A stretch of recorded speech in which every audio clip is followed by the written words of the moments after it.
Sampai akhirnya ada hashtag lockdown Indonesia. Nah. Ini jujur mengecewakan. Oke, 5, 4, 3, 2, 1. Dokter Tirta. Tirta. Ini dokter deh. Gue tuh sebenarnya pengen banget ketemu lu tapi nggak ngebahas tentang hal ini. Dari dulu kita mau ngundang ya. Kita udah mau ngundang tuh dari beberapa bulan yang lalu. Mau ngebahas tentang dokter selengean, ya, ngegas, cancoan, ngono toh. Ya toh. Asam dikepo itu. Maaf dikepo itu bahasa Indonesia. Ya Allah. Iya toh. Kok dokter kayak gini tuh gimana dokter kayak begini gitu, mau gue bahas itu. Tapi ternyata begitu mau ngundang, wah virus Corona datang. Gak bisa mas. Ntar diselipin aja lah. Tayar aja lah. Enggak. Nanti lu datang lagi bahas tentang lu. Gak buset lagi. 2 part 3 jam. 3 jam. Tapi lucu. Jadi kemarin nonton gak yang gue sama Kemenkes? Gue tuh nonton. Itu adalah salah satu orang, gue akuin sebagai dokter dan sebagai orang awam itu adalah salah satu tindakan orang paling bernyali itu di Indonesia. Tindakan paling bernyali. Kalau tindakan paling bernyali ini ada 2 loh. Kenapa? Dok, ini goblok. Atau yang dikatakan benar gitu. Aduh, pusing tau? Pusing sih. Jadi sebenarnya kalau kemarin tuh keren sih, jujur aja. Gak semua orang tuh berani ngupdate dari 2 sisi, yaitu dari sisi pasien. Kalau lu kan kemarin, aduh ki basa Jawa itu. Jadi kalau maaf ya kalau saya ngomong gulu-gulu tapi medok. Ya wis apa-apa. Ya jadi kalau dari sisi aku sih Om Deddy itu termasuk yang berani ngangkat dari sisi pasien. Kan viral tuh videonya. Viral. Dikonfirm dulu ke Menkes karena Menkes itu kan yang berkompeten untuk mengatur kebijakan rumah sakit. Betul. Dikonfirm dan respon di Menkes tuh mikirnya tuh saya A sampai Z. Ini Menkes pasti wise. Pasti. Responnya wah mantap. Ini kurang satu sih, nyebut memanggil PR rumah sakit. Oh iya. Coba nanti kita usul saya mungkin. Kalau mau datang. Gitu. Tapi tadi gue juga dapat ini heboh lagi karena salah satu dokter dari sananya mengatakan bahwa gue tuh nggak ngerti apa-apa, terus udah gitu gue sepi job gitu ya. dari SPOG kan dokter SPOG. Ditunjukin capture-nya. Ditunjukin. Saya sepi job, nggak ngerti apa-apa, bikin YouTube buat naikin doang gitu, buat corona supaya gue dapet job. Perasaan podcast ini bukan sejak corona gitu kan. Cuman yang jadi masalah adalah bahwa dia menggibahkan artis-artis bahwa ini nggak benar gitu. Yang ngomong bukan gue, tapi itu yang terjadi. Tapi yang kalau gue lihat di sini mereka panik akhirnya dan terjadi kepanikan di mana-mana. Itu benar sih. Jadi kalau yang aku lihat dari Om Deddy itu sebenarnya Om Deddy itu berusaha netral. Dan yang ngomong sendiri itu kan bukan Om Deddy ya. Bukan gua. Kalau aku yang nonton ya, ini buat teman-teman dokter yang mungkin marah ya, atau teman-teman orang awam, wah Om Deddy pansos nih buat corona. Itu banyak pasti yang bilang kayak gitu. Jadi kalau dari kita lihat kemarin podcast selama hampir 1 jam ya. Betul. Dan itu aku cek, itu yang ngomong adalah jubir Menkes. Jubirnya lo ngomong. Bahwa welcome to Indonesia. Itu saya masih ingat.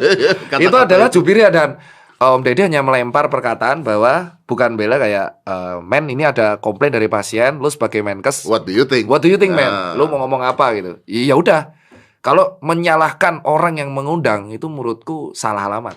Ya betul sih, karena yang ngomong bukan gua juga. Tugas lu adalah ya udah lu tunjuk PR. Kalau lu merasa keharas, public relationnya RS terkait harusnya tinggal ngomong. Ya, apa yang terjadi? Udah jelasin A sampai Z. Ya. Tapi kalau lu menciptakan isu lagi di media sosial, itu akan menyebabkan balik lagi ke dia, bola panas. Iya, jadi bumerang lagi. Ya ini perlu, berarti pentingnya PR di setiap usaha. Iya sih, memang. Makanya harus ada PR. Anda punya PR? Enggak. Ada enggak punya? Enggak. Dia usaha, kita kan pernah. Betul. Tapi Anda punya perusahaan katanya banyak sekali kan? Makanya Anda berhenti menjadi dokter. Oh iya. Anda tidak praktek. Anda tidak tanggung jawab terhadap virus corona. Ya itu jadi aku praktek terakhir tuh 2018 Om Deddy. Aku alhamdulillah tuh alumni UGM jujur. FK UGM, terus pada waktu itu ada dilema aku mau dibeasiswain sama dosenku yang sekarang Prof Iwan, shout out Prof Iwan sekarang lagi di ICU di Jogja dikarenakan beliau sekarang udah dirujuk Jakarta karena ketularan corona. Oh ya? Ya Prof Iwan shout out itu guru besar farmasi yang menurut Oh iya, gue baca beritanya kemarin salah satu dosen di UGM terkena corona. Iya shout out. Kenapa aku menggunakan podcast ini karena kenapa aku akhirnya terjun lagi untuk edukasi. agen prevensi karena Prof Iwan itu adalah ketika aku lulus S1 dia mau memberikan beasiswa ke Belanda dan Jerman lewat Dr. Jarir, shout out Dr. Jarir dan Prof Iwan, dan aku tolak karena aku lebih pada waktu itu pengen ke IGD.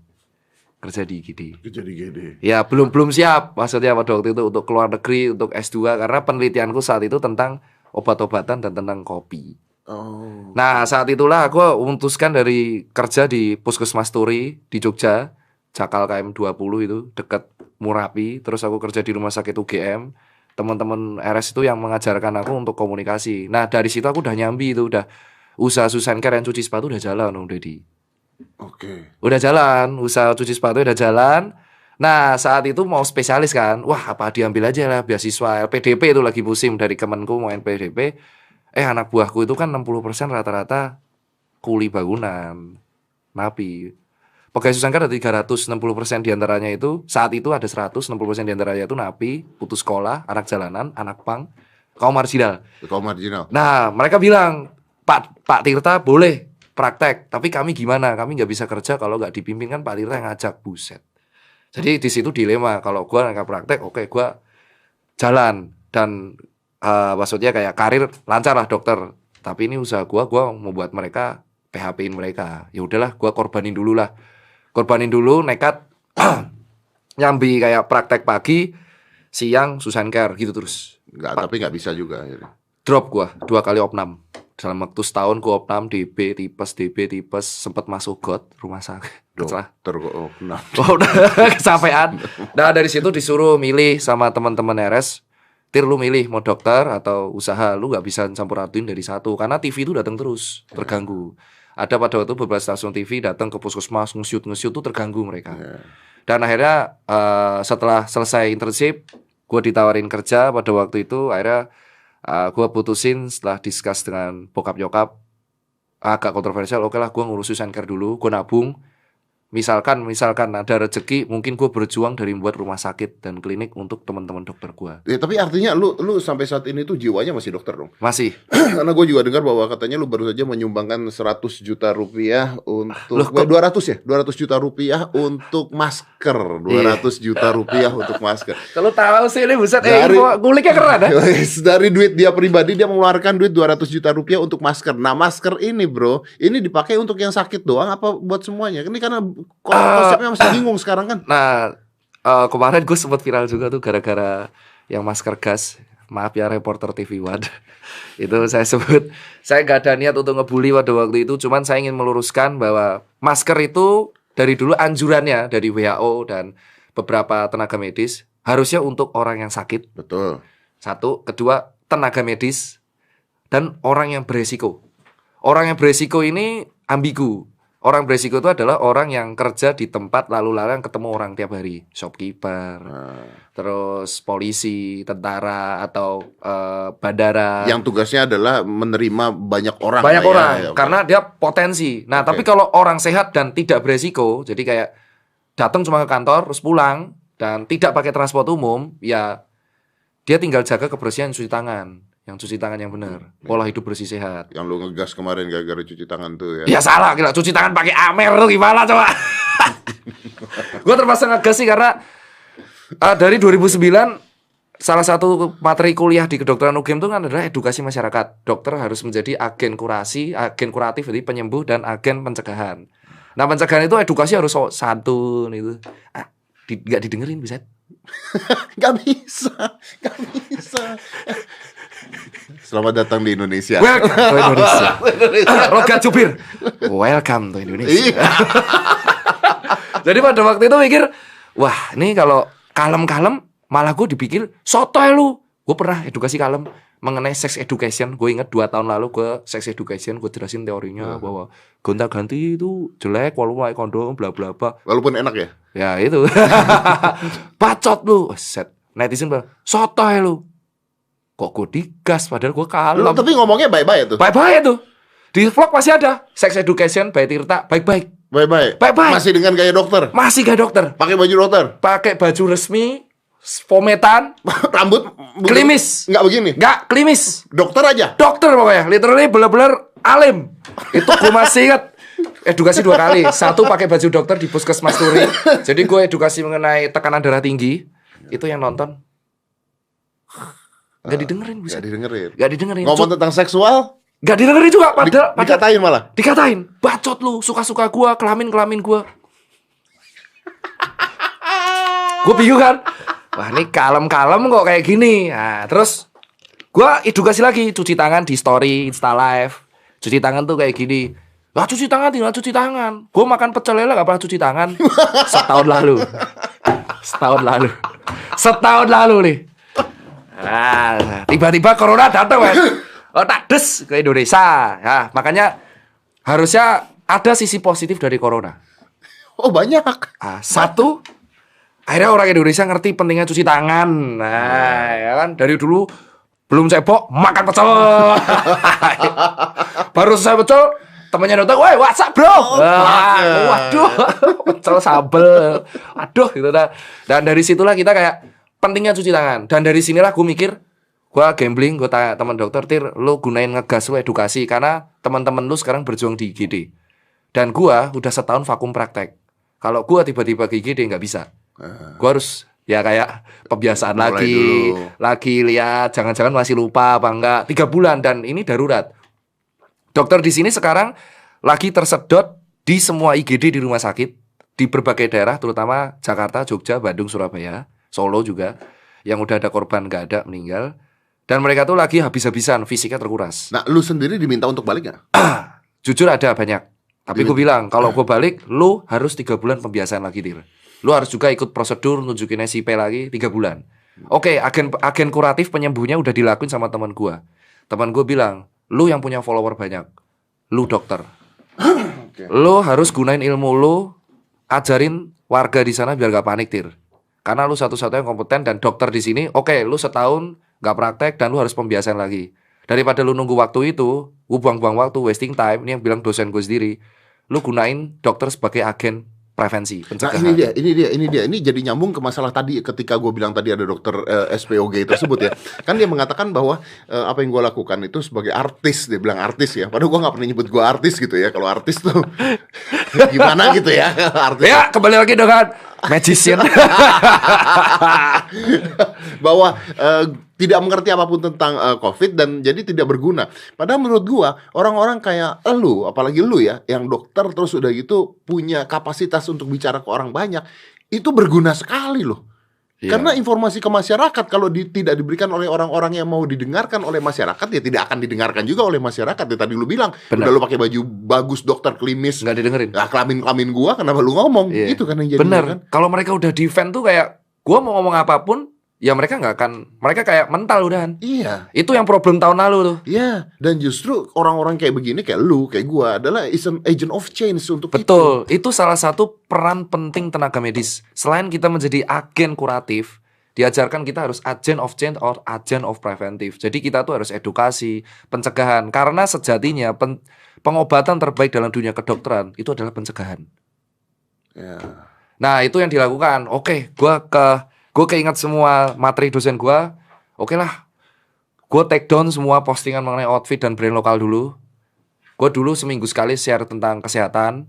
Gue tiap hari langsung post edukasi habis. Yang pertama kali gue edukasi adalah penggunaan masker yang tepat. Karena pada waktu itu orang-orang resell masker. Gue langsung edukasi bahwa lu cooling down, man. Corona itu adalah salah satu bentuk serangan virus flu-like syndrome, kayak influenza. Tetapi dengan gejala yang diperparah dengan mirip pneumonia. Dan gejala akhirnya itulah ARDS, Acute Respiratory Distress Syndrome, atau disebutnya muncrat, bos. Gagal napas. Jadi orang nggak bisa napas. Nah, ternyata corona itu menyerang fatalnya tuh di usia yang lanjut, yang imunnya rendah. Semakin imunnya rendah, dia akan ngehabisin paru lebih cepat. Nah, imun yang rendah ini rata-rata kenanya adalah orang-orang anak muda yang interaktif banget, kerja terus, kerja tipes, kerja keras sebagai kuda, besok terkapar. Tunggu. Anak muda juga berarti? Bisa, kalau dia misalkan imunnya rendah. Jadi misal jaga malam terus-terusan, keforsir dong, asupan gizi nggak cukup, dia bisa kena. Bisa kena, tapi apakah rentan kemungkinan kematiannya kecil? Kalau dari WHO untuk yang usia muda itu kalau nggak salah grafiknya ntar gue kasih, Yang paling tinggi itu usia 40 tahun ke atas. 40 tahun ke atas. Elderly emang. Elderly. Karena memang mereka secara fisik, imun sistem semua sudah turun. Nah, dan mereka rata-rata udah diperparah dengan penyakit yang lain. Oke, gimana dengan balita? Iya, dia juga imun. Yang di Sarjito kan yang kena balita umur 2 tahun. Nah, oke. Dari situ akhirnya kan kelihatan. Akhirnya gue edukasi dulu perlahan. Virus itu apa? Biar orang bingung. Ada yang bilang corona bagus pakai antibiotik. Gue klarifikasi. Enggak, antibiotik itu buat bakteri. Betul. Betul, dan ada yang pesan resep sendiri. Gue edukasi perlahan. Kedua, gue edukasi mengenai penggunaan masker. Hanya 3 orang itu. Orang sakit, terus orang beresiko, dan tenaga medis. Itu yang langsung prevensi. Karena banyak dokter ketularan ini sama perawat. Dan nggak semua orang tahu itu.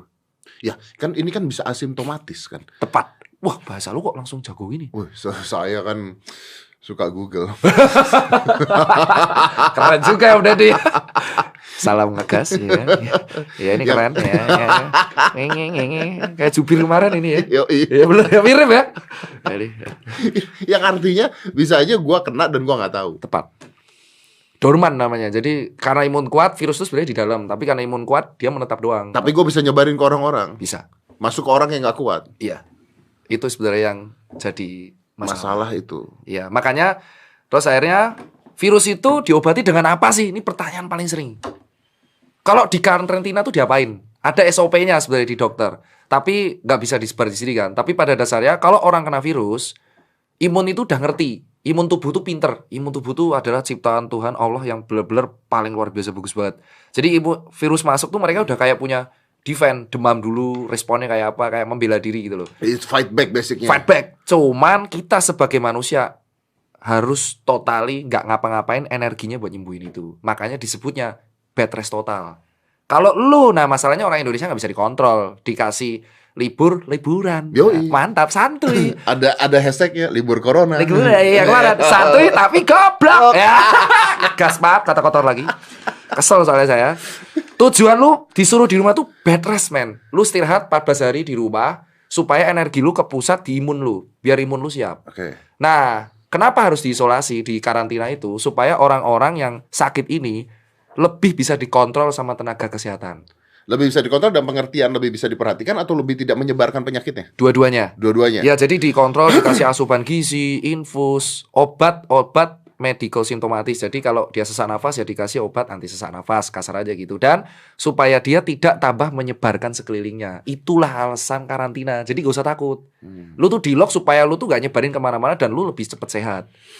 Tapi nggak semudah itu bro, karena kemarin gue juga ngobrol juga kan sama Kemenkes dan sebagainya. Lu kalau di karantina, ya kalau lu di karantina, lu bisa nyumbang masker aja 200 juta. Yeah. Kalau orang yang di lockdown atau orang di karantina, sedangkan dia adalah tukang jualan cangcimen di jalanan, ini yang dia harus nyari duit buat anak-anaknya. Nah, ini yang kita bahas nih. Nah, Iya. ini kita bahas berikutnya. Edukasi dah kan, edukasi itu mulai kemarin. Sampai akhirnya ada hashtag lockdown Indonesia. Nah. Ini jujur mengecewakan. Untuk mengecewakan artinya lu bukan di site lockdown ya? Enggak. Gue Enggak. bukan orang yang harus lockdown Indonesia. Oh, ada saya melihat satu dokter yang lockdown jangan ngeyel, ada yang begitu kan? Ya tahu itu artis juga kan. Kenal. Tapi gue selalu berusaha memandang itu dua sisi Om Deddy. Oke. Karena pegawai gue tuh orang jalan. Jadi lu ngerti apa yang terjadi kepada orang-orang jalan itu? Iya, dan orang pasti tanya kenapa tato ini ada? Karena gue itu pernah gembel di Blok M tuh 6 bulan. Dan gue kenal sama anak pang. Jadi gue tuh sewa ruko, duit gue habis buat rukonya, nggak bisa pulang. Itu belum jadi dokter? Udah dokter gue. Udah dokter? Udah goblok itu. Goblok. Gue akuin gue goblok. Jadi harusnya gue bisa praktek. Pada waktu itu ada tragedi, intinya praktek gue molor 8 bulan. Gue nggak bisa praktek karena izin belum keluar. Tapi masa pengiriman 8 bulan. 8 bulan gue nggak dapat penghasilan, hanya dari Susan Care. Gue ngapa-ngapain. Oke, gue nekat buka toko di Jakarta, di Blok M tuh, 2015. Uangnya habis buat sewa ruko coy. Terus gue bingung mau pulangnya gimana. Di situ akhirnya gue gabel, kenal sama teman-teman di Blok M. Yang hobi yang ngintis kalau pagi gitu. Dan dari situlah gue ngerti hidup mereka. Oke. Nah mereka ketika lockdown ini digemakan, oke, ini berhasil kalau wilayahnya jujur bisa dikontrol dengan bagus. Kesiapan finance, ekonomi negara, kesiapan tenaga militer. Loh kok militer penting? Jika lu lockdown, misal lockdown itu definisinya orang-orang masih biasa ya. Lockdown itu kalau dari UU, kalau intinya adalah pembatasan wilayah, orang dibatasi aktivitasnya, yang boleh keluar tuh distribusi dan bahan pokok. Nah, otomatis di sini yang jadi masalah adalah satu, resiko penjarahan. Oh iya. Pasti. Ya, Karena yang bisa beli makanan dia stok. bener, Yang nggak bisa beli ngambil dari yang nyetok. tepat. Itu siap gak? Berarti otomatis pemerintah pasti mikir dong sebelum dia ngomong lockdown itu, logikanya ya, polisi ditempatin dong di 3 tempat pasti, SPBU, rumah sakit dan apotik, sama pasar. Jokowi mikir itu. Nah, gue berpikir nih ya, berpikir dua sisi. Kedua, kalau lu bener dang lockdown, ya kan semua orang yang kerja ngerti dong biar gak nyebar. Banyak orang di Indonesia yang kerjanya itu harian. Kalau lu semua yang kantor di lockdown, lu enak. Lu masih kayak, oke, kantor lu ngerti. Ya kalau ojol, 2 juta ojol di lockdown, buset, cicilan jalan terus, Pak. Iya. Kecuali ada kebijakan cicilan di stop 3 bulan. Nah, itu seneng. Ini aja tanpa lockdown aja pekerjaan mereka tuh berkurang. Betul. Ada kemarin surat gua sampai mau nangis. Grab itu dia cuma dapat 2 orderan sehari. Oh iya. Dan itulah yang gue bilang. Dan itu baru yang ini ya. Kalau kita itu berhubungan tentang perut manusia, itu susah, Pak. Bahkan yang salah bisa terlihat benar kalau kita berhubungan tentang perut dan rezeki orang. Nah, Indonesia tuh masih seperti itu. Intinya lu mengatakan bahwa Indonesia itu memang belum siap Belum dari siap. masyarakatnya. Belum, dari Dan- masyarakatnya. Dari masyarakatnya. Dan kalau di lockdown hancur. Ya, ekonominya pasti hancur duluan. Hancur duluan pasti. Hancur itu worst case ya, worst case. Jadi pemerintah makanya Pak Jokowi di caption terbaru mengatakan belum ada opsi lockdown, bisa dikonfirm di Instagramnya Pak Jokowi, belum ada caption lockdown, but pembatasan wilayah. Selalu Pak Jokowi menekankan 3 hal. Jadi istilah lockdown itu dibiaskan, wes to lockdown wes negatif, ibaratnya gitu. Jadi abaikan kata lockdown tapi kita buat istilah baru, pembatasan wilayah, social distancing, working from home. Itu istilah yang dibuat timnya Pak Jokowi supaya orang sadar. Sebenarnya itu adalah salah satu cicilan lockdown. Iya. Iya kan? Tapi pakai istilah baru. Karena konotasi lockdown udah negatif di pandang masyarakat. Nah, nanti bertahap mainnya. Jadi working from home, waduh, efektif. Tambahin social distancing, ini udah gerak nih. Apartemen-apartemen, lift, ini udah. Wah, Katanya lift tuh sekarang dibagi-bagi. Ya, Jadi benar. ada, gue lihat kemarin di Surabaya apa di mana begitu di apartemen gue juga udah. Di apartemen lu juga udah. Udah. Terus ada tiap kantin tuh udah diantrin. Dah social distancing. Terus yang terakhir tadi 20 Maret kalau nggak salah dari timnya Om Deddy bilang bahwa sudah ada pembatasan WNA. Untuk masuk ke Indonesia. Ya udah nih, udah. Nah berarti dilihat nih. Nah itu udah cicilan. Karena lockdown tuh istilah yang intinya kita tuh udah nyicil sebenarnya. Pemerintah tuh udah nyicil, bukan apa udah nyicil. Lu teriak lockdown sebenarnya kita tuh udah mengalami secara bertahap. Tapi nggak bisa dadakan. Kenapa nggak bisa dadakan? Karena Indonesia tuh negara kepulauan, negara maritim yang kesenjangan sosial masih tinggi, banyak orang upah harian. Nah harus kesiapan ekonomi. Nah, ekonomi Indonesia kita logika lah, tanya pada diri kalian masing-masing. Sanggup nggak ekonomi Indonesia nanggung semua? Kan kalau misalkan di UU nomor berapa tuh di HP gua lupa deh. Nah, ada UU-nya intinya kalau lu karantina wilayah yang nanggung kebutuhan pangan itu adalah pemerintah. Pemerintah betul ya. Nah, siap nggak? Ya. Nah sebenarnya kan ini tidak dengan istilah lockdown aja nih bro. Benar. Tanpa istilah lockdown aja, ekonomi udah hancur loh. Iya benar sih, gue setuju itu. Ekonomi udah hancur loh. Nah ini kan orang-orang yang di bawah ini yang tadinya jualan sate di jalanan terus laku, sekarang kan jadi nggak laku. Ojek tadi lu udah bilang ojek online jadi nggak laku dan sebagainya. Benar. Iya, itu yang kita pikiran. Nah, Makanya, ini kan bahayanya adalah bisa terjadi pergerakan-pergerakan dari mereka ini kan. iya, dan itu bisa menimbulkan potensi konflik horizontal kalau gue bilang. Itu yang dipikirkan oleh pemerintah secara bertahap. Gue bukan bela pemerintah, tapi gue berusaha dari 2 side. As a dokter dan as a tenaga ahli yang jujur kita, intelek lah, kaum intelek mengatakan bahwa lockdown penting secara teori ya. Karena lockdown itu akan membatasi penyebaran corona. Tetapi apakah ideal diterapkan Indonesia? Kalau dadakan, tidak. Menurut saya bertahap. Tapi ada solusinya, Om Deddy. Apa tuh? Kalau dari gua nggak tahu ya, ini mungkin Menkes dengerin apa enggak. Solusi gua adalah Indonesia tuh terkenal dari statistik, dia negaranya dermawan, Pak. Negaranya dermawan. Dermawan, banyak orang-orang yang menggunakan donatur. Shout out to Rachel Vena kemarin dia menggunakan donasi Sampai 1 miliar ya. 1 miliar lebih, dan Indonesia tuh orangnya donasinya kenceng. Nah, jika misalkan ada opsi untuk pembatasan wilayah, kita nggak 10 lagi ya, pemerintah kan sensi itu sama istilah itu. Jika ada opsi pembatasan wilayah, pemerintah tuh harus mengumpulkan beberapa influencer, semua influencer yang berpengaruh di Indonesia, lalu mengumpulkan semua orang kaya yang di Indonesia, kumpulin jadi satu. Ini kalau lockdown kebutuhannya kayak gini. Influencer bergerak mencari donasi itu menggunakan kaum individu untuk society. Jadi individu dan pemerintah yang kaya, orang-orang kaya raya, sultan kalau gue bilang ini, menggerakkan dana melalui NGO. Supaya dana itu terkumpul di satu lembaga, dan lembaga inilah yang menanggung kebutuhan pangan orang-orang yang harian. So beban pemerintah akan berkurang. Yang APBD, APBN itu. Jadi intinya tambal sulam lah. Tambal sulam. Bukan berarti ngejek pemerintah, enggak. Tapi ini menggunakan influencer-influencer yang terkenal, artis, influencer, 1.000 orang aja undang lah. Terus mereka menggerakkan. Oh itu gede dapetnya Mas. Bener. Itu pasti gede banget. Dan yang pertama kali disentuh Jakarta, karena udah 12 orang down di sini. Dan juga kan di sini kan banyak konglo-konglo sebenarnya. Nah itu. Untuk ngeluarin itu semua. Betul. Tapi dengan mengatakan itu artinya lu tidak percaya bahwa Indonesia, pemerintah kita punya duit ya? Iya. Ya sebenarnya punya sih. Cuman ya bukan gua ngecek loh ya, tapi BPJS aja seperti itu, Pak.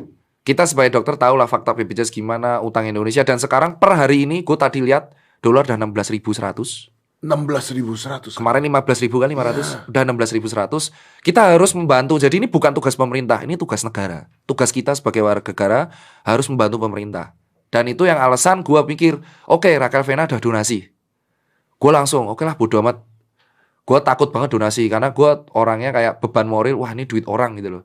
Gue langsung ngabisin duit gue hampir 200. Ya gak usah disebut ntar ya. Intinya berapalah duit gue untuk masker. Masker ini gue tujuin bagiin ke siapa? Gue kerjasama dengan Polda, shout out to Pak Hasbi, Kasat Lantas Bandung, Kasat Lantas di daerah Jawa Barat, dan Pak Ardila itu bantu intinya sama polisi untuk membagikan masker ini ke orang yang rentan, yaitu orang-orang yang masih nekat kerja untuk kebutuhan hidupnya di KRL, MRT, supaya pencegahannya aman. Dan gue edukasi cuci tangan sama mereka nanti Pak polisi untuk langsung. Ketika orang gue udah mencoba, harapan gue adalah kalau gue nggak butuh muluk-muluk, lah kan tir lu rugi. Ya harapan gue kalau gue terjun di situ, harapannya itu orang-orang lain yang punya rezeki lebih ikutan di society-nya. Jadi yang kaya membantu yang miskin, dan yang miskin akan bisa defend pada dirinya. Dari situlah society akan terbentuk. Itu yang maksud gua adalah social distancing. Jadi jarak dibatasi, tapi yang kaya membantu yang miskin, tambah sulam. Sehingga tugas pemerintah di sini bisa fokus untuk menerapkan pembatasan wilayah, polisi dijagain di rumah sakit, SPBU, dan pasar. TNI membantukan distribusi bahan pokok ke orang-orang yang membutuhkan nanti. Dan ojol-ojol tidak akan khawatir lagi mengenai rezekinya karena udah ditambal sulam oleh sultan-sultan dan konglomerat dan donasi yang udah ada itu. Itu sebenarnya solusi yang paling mungkin dilakuin. Dan akhirnya dokter-dokter bisa kerja fokus di IGD. Ini trauma yang paling parah sebenarnya di IGD.